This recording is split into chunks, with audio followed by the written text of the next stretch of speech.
রওশন জামির রিপন বিশ্ববিদ্যালয়ের সর্বোচ্চ স্তরে লেখাপড়া শেষ করেছেন যিনি। চাকরি নামের সোনার হরিণের পিছু পিছু না ঘুরে বিদেশ বিভুঁয়ে প্রবাসী না হয়ে পড়ে আছেন মাটির কাছে, নিজ গ্রাম খুলনা জেলার জায়গির মহালে। আর সেখানেই গড়ে তুলেছেন ideal poultry and agro fisheries নামে একটি কৃষি খামার।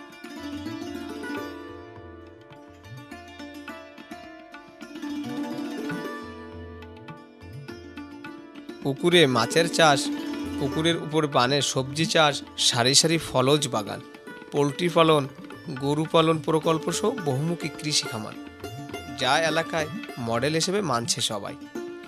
আরও আছে একটি বায়োগ্যাস প্ল্যান্ট।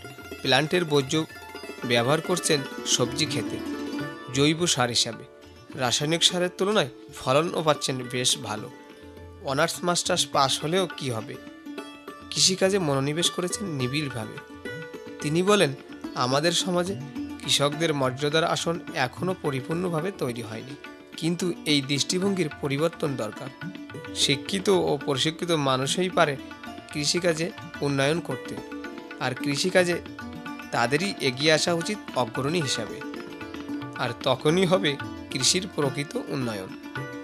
ভবিষ্যতে তিনি আরও সমৃদ্ধ করতে চান তার এই কৃষি খামারটিকে। তার উৎপাদিত পণ্যের একটি শোরুম করতে চান তিনি, যার মাধ্যমে ফরমালিন ও বিষমুক্ত শাকসবজি ও ফলমূল বাজারজাত করার ইচ্ছা তার।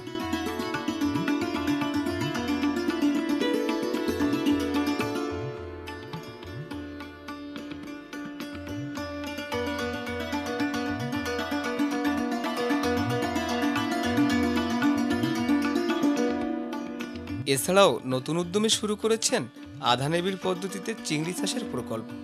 আরও আছে পার্শে ও ভেটকি মাছের আলাদা আলাদা পুকুর।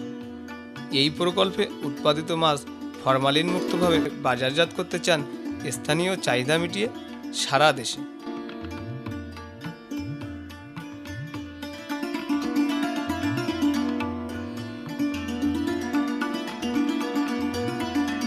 আর এই ইচ্ছা পূরণে সহযোগিতা চেয়েছেন সরকারি এবং বেসরকারি প্রতিষ্ঠানগুলোর। আরও বলেন, শিক্ষিত যুবক যুবতীদের শুধু চাকরির জন্য তীর্থের কাকের মতো চেয়ে থাকলে চলবে না। নিজের মেধা আর যোগ্যতা দিয়ে সৃষ্টি করতে হবে আত্মকর্মসংস্থান, অংশগ্রহণ করতে হবে দেশের উন্নয়নে। তবেই হবে আমাদের উন্নত বাংলাদেশ।